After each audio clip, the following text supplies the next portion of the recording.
Il y a environ 2 ans, j'ai tourné dans le parc juste derrière une de mes toutes premières vidéos YouTube. C'est dans cette ville en Allemagne où je suis en ce moment que j'ai lancé véritablement ma première chaîne YouTube. Depuis, j'ai fait un petit peu plus de 200 vidéos YouTube. J'ai lancé plusieurs chaînes. Je vais lancer encore d'autres chaînes, ce qui font que je poste en moyenne 5 à 6 vidéos YouTube par semaine. Et tout ça totalise bientôt 2 millions de vues. Pourquoi je te dis ça? Je te dis ça parce qu'aujourd'hui, j'ai mis des petites notes sur mon calepin et je vais t'aider, toi qui es derrière cette caméra, qui veut lancer une chaîne YouTube ou qui a déjà peut-être lancé une chaîne YouTube, je vais t'aider à faire des vidéos qui ont un rendu plus pro. Grosso modo, à la fin de cette vidéo, tu sauras comment faire tes vidéos plus rapidement, tu sauras comment faire pour qu'elles aient l'air plus professionnelles, que le rendu soit plus joli et sans pour autant avoir à investir dans du matériel. Aujourd'hui, avec un simple iPhone, on peut faire des vidéos qui sont très bien. Sur une de mes chaînes, j'ai filmé une vidéo entière avec l'iPhone 11, c'est même pas le tout dernier iPhone, et elle a fait plus d'un demi-million de vues à l'heure actuelle, mais ça, je t'en reparle en fin de vidéo. Donc le premier conseil que j'aimerais te donner, c'est de travailler sur ton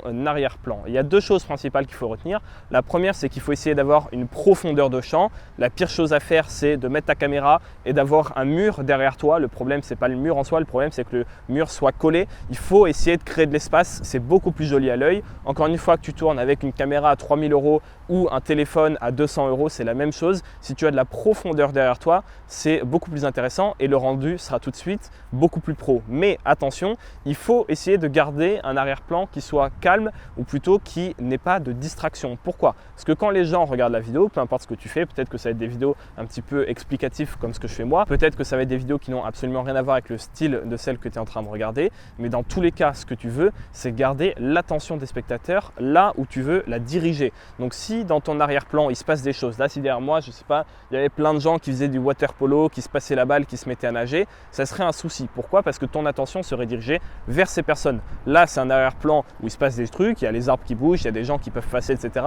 Mais il n'y a pas énormément de distractions et ça, c'est hyper important. La deuxième chose qui est vraiment très importante et que la plupart des gens sous-estiment, bien que ça soit très facile à régler, c'est de soigner son son. Quand on fait une vidéo, on a tendance à penser que le plus important, ça va être l'image, ça va être le rendu visuel, alors qu'en fait, ça va vraiment être l'audio. Est-ce que tu as déjà essayé de regarder une vidéo qui était en 4K, la qualité d'image est nickel, mais le son est pourri? Ou à l'inverse, regarder une vidéo dont la qualité visuelle est pas top, mais le son est agréable, je t'assure que tu vas rester plus longtemps dans le deuxième cas. Si, quand les gens regardent ta vidéo, ils ont mal aux oreilles, il y a du bruit, c'est pas agréable auditivement parlant, les gens vont partir assez vite et ils vont pas rester longtemps sur ta vidéo. À l'inverse, si ta qualité d'image n'est pas la plus exceptionnelle et pas la plus professionnelle sur YouTube, mais que tu as du bon audio, les gens vont rester, ça ne va pas les déranger. Donc, comment faire pour améliorer ton audio? C'est pas très compliqué. Le plus important, c'est d'avoir un environnement qui est le plus calme possible. Alors là, par exemple, je filme en extérieur, donc il y a toujours des voitures qui peuvent passer, des gens qui vont discuter, mais ça, tu peux le couper au montage, je te le rappelle. Ensuite, il faut essayer de faire en sorte que ta prise d'audio soit le plus près possible de la source du bruit. Donc la source, moi par exemple, là c'est ma bouche. Donc c'est pour ça que mon micro-cravate est juste ici, parce qu'il faut qu'il soit le plus près possible de ma bouche. Si je filmais avec un micro qui était sur la caméra par exemple, ça serait plus loin, donc la qualité du son serait moins bonne. Et moi ce que je te conseille de faire, c'est d'investir, pourquoi pas dans un micro-cravate. Ils vont de 25 à plusieurs centaines d'euros. Moi, j'ai un micro qui coûte un peu plus d'une centaine d'euros ici. Mais sur Amazon, il y a des micro-cravates que tu peux mettre sur ton téléphone ou n'importe quelle caméra qui coûtent 20-25 € et qui vont vraiment upgrader ta qualité audio. Mon troisième conseil, c'est d'apprendre à utiliser les modes manuels de ta caméra. Peu importe que tu filmes avec un réflexe, un hybride ou avec un iPhone, tu as toujours en gros sur ta machine un mode automatique où l'appareil va tout régler tout seul, exposition, contraste, etc. Et tu as un mode manuel où c'est toi qui vas pouvoir dire voilà la vitesse d'ouverture, l'exposition, etc. Alors ça peut paraître un petit peu barbare, je sais qu'on peut avoir la flemme de mettre un peu les mains dedans, la flemme de comprendre comment marchent les ISO, l'exposition, l'ouverture, etc. Mais au final, il y a plein de vidéos sur YouTube qui l'expliquent extrêmement bien et parfois en moins de 10-15 minutes pour ton appareil. Et une fois que ça sera fait, tu vas vraiment pouvoir utiliser à plein potentiel ce que tu as entre les mains. Je vois beaucoup de gens qui achètent des caméras hyper chères alors qu'au lieu d'acheter une caméra à 2000 €, s'ils arrivaient à paramétrer correctement leur iPhone, ils auraient parfois un meilleur rendu et pour beaucoup moins cher. Et je rajouterai aussi que la lumière, c'est hyper important. Encore une fois, tu n'as pas besoin d'avoir des éclairages studio à plusieurs centaines d'euros. Se mettre face à une fenêtre, ça suffit très bien. Venir comme ça avec le soleil qui est 2-3 quarts face à moi, ça permet d'avoir une bien meilleure lumière que si j'étais dos au soleil ou qu'on serait mis à l'ombre là-bas. Donc apprends à paramétrer manuellement l'outil que tu utilises pour filmer, apprends à gérer tes lumières pour être bien exposé quand tu filmes et juste en faisant ça, je t'assure que la qualité sera largement suffisante pour faire au minimum plusieurs millions de vues sur YouTube. Quatrième conseil pour avoir un rendu de meilleure qualité sur tes vidéos YouTube, c'est d'avoir un plan qui est clair. Quand les gens cliquent sur une de tes vidéos, ils viennent chercher quelque chose. Dans mon cas, ils viennent chercher une information précise sur le business en ligne parce que sur cette chaîne, j'aide les gens à développer une audience sur YouTube, sur Instagram, sur leur blog et gagner de l'argent comme ça. D'ailleurs, si ça t'intéresse, j'ai toutes mes formations dans la description.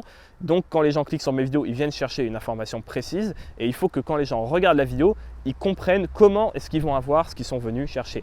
Et ça, c'est également le cas si tu fais une vidéo de musique, si tu fais du divertissement, il faut que ça soit clair et il faut que les gens voient où tu veux en venir. Moi, par exemple, quand je tourne mes vidéos, le script d'une vidéo tient uniquement sur une petite page comme ça. Je vais t'en parler juste après, mais ce qu'il faut bien comprendre, c'est que le fait d'avoir tout ça sur une petite page, ça m'oblige à être concis. Et donc, quand tu arrives dans cette vidéo, normalement, dès le début, je te dis exactement ce que tu vas voir, dans quel ordre tu vas la voir. J'essaie de le faire de la manière la plus concise possible, mais dès le début, dès les 30 premières secondes de ma vidéo, tu sais exactement ce que tu es venu chercher. Et c'est très important de le faire également dans les tiennes, parce que si les gens au début, ils comprennent pas trop comment ça va se passer, ils comprennent pas trop si au bout de 5 minutes, ils vont avoir la réponse à leur question ou non, ils vont partir parce que les gens, ils ont plein d'autres vidéos en suggestion sur les côtés. YouTube les pousse à aller vers plein d'autres vidéos que la tienne. Donc, si c'est pas clair dès le début, les gens, ils ont absolument pas de temps à perdre et donc ils vont partir de ta vidéo, ils vont quitter la vidéo, ils vont pas s'abonner en chemin, ils vont pas laisser un pouce bleu non plus et ta vidéo aura très peu de chances d'être mise en avant. Cinquième conseil qui va, j'en suis sûr, t'être très utile, c'est d'essayer d'être le plus à l'aise possible à l'oral. Alors, je sais que c'est certainement le truc le plus compliqué quand on veut se lancer sur YouTube. Faire du montage, ça s'apprend. Apprendre à paramétrer sa caméra, ça s'apprend aussi. Mais être à l'aise à l'oral, c'est souvent quelque chose que les gens redoutent, en plus du fait de devoir afficher son visage sur YouTube si jamais tu veux te filmer dans tes vidéos. Et c'est pour ça que je vais te donner tout de suite rapidement quelques conseils pour t'améliorer à l'oral. Le premier conseil, c'est tout bête, mais c'est de faire des vidéos. Comme je te le dis, moi au début, j'étais pas du tout à l'aise à l'oral. Mes premières vidéos sont tellement gênantes qu'elles sont aujourd'hui en non répertoriées. Plus personne ne peut les voir à part moi. Et même moi, j'ose pas aller les voir parce que franchement, ça craint. Donc évidemment qu'après avoir fait 200 vidéos YouTube, je suis beaucoup plus à l'aise en caméra. Évidemment que ça sera la même chose pour toi. Alors oui, faire 200 vidéos YouTube, c'est très long, mais tu n'as pas besoin de faire 200 vidéos YouTube pour être à l'aise face à la caméra. Chaque fois que tu vas faire une vidéo, tu seras un petit peu plus à l'aise que la précédente. Donc mon conseil, c'est de faire des vidéos. Quitte à pas les publier, si tu sais que ça va être trop gênant, fais une vidéo en disant de toute façon, je la publie pas, c'est juste pour du beurre, c'est juste pour m'entraîner. Ça, c'est un exercice que je donne aux personnes que j'ai accompagnées par exemple, et ça marche souvent. Si tu n'es vraiment pas à l'aise, fais une vidéo en te disant, elle n'ira jamais en ligne, comme ça t'enlève la pression et t'apprends à parler à la caméra. Mon deuxième conseil, avant de te donner le troisième, qui va, je pense, te faire un petit peu rire et qui est un petit peu extrême, je l'avoue, c'est de faire un script qui est petit. Plus tu as de choses écrites, plus tu vas te perdre, tu vas t'embrouiller, tu vas te dire ah qu'est-ce que j'ai dit exactement mot à mot. Non, et c'est pas de savoir ce que tu vas dire mot à mot. Le script, il doit te servir à savoir de quoi tu vas parler. Mais comment tu vas le dire, ça c'est différent. Quand tu parles à un ami, quand tu parles à quelqu'un dans la rue, tu n'as pas besoin d'un script. Tu parles, on est humain, on sait parler, c'est normal. En vidéo YouTube, c'est la même chose. La pire erreur, c'est d'avoir un long script de 3 pages parce que du coup, tu vas vouloir le lire et tu vas un petit peu t'embrouiller. Un script, ça doit juste te dire ce dont tu dois parler et dans quel ordre, comment est organisée ta vidéo tout simplement, mais ça doit absolument pas te dicter mot à mot ce que tu vas dire à la caméra. Et donc je te disais, ma méthode un petit peu extrême, je l'ai utilisée à quelques centaines de mètres d'ici, là où j'ai tourné mes premières vidéos comme je te l'ai dit. Cette méthode extrême, c'est quand tu es mal à l'aise dans ta chambre en train de te filmer et que tu as du mal, tu bégayes face à la caméra, prends ta caméra et va te filmer dans un parc public à la sortie de l'université avec plein de gens qui te fixent bizarrement en étant très gêné, en transpirant à grosses gouttes. Et après, comme ça, quand tu reviendras dans ta chambre ou le matin même tu bégayais, ça va te paraître tellement simple parce qu'il n'y a personne qui te regarde, il n'y a personne qui se dit c'est qui celui-là, le français bizarre en train de faire ses vidéos YouTube. Ça va te paraître hyper simple et tu vas être beaucoup plus à l'aise face caméra. Donc mets-toi volontairement dans la merde pour faire une vidéo qui ne sortira jamais, on s'en fiche. Mais comme ça, quand tu reviens après à la situation initiale dans laquelle tu avais du mal à faire tes vidéos, je t'assure que ça sera infiniment plus simple. Tu passes un mauvais moment, mais derrière tes vidéos sont de bien meilleure qualité et tu progresses très rapidement. Au début de cette vidéo, je te parlais d'une de mes vidéos que j'ai tournée à l'iPhone et qui a fait plus d'un 2000 millions de vues. À l'heure actuelle, je crois qu'elle a fait 570 000 vues sur YouTube. Et justement, moi, ce que je t'invite à faire, c'est à cliquer sur la vidéo qui apparaît à l'écran dans laquelle je décortique exactement quelles sont les statistiques de cette vidéo et je te montre le YouTube Studio, tous les analytics de cette vidéo pour t'expliquer ce qui fait qu'une vidéo décolle à ce point-là et qu'une vidéo fait un demi-million de vues ou 35 vues. Donc si ça t'intéresse de comprendre en profondeur l'algorithme YouTube, et crois-moi, c'est très important, encore plus important que de faire des belles vidéos YouTube, je te laisse cliquer dessus et moi je te dis à la prochaine.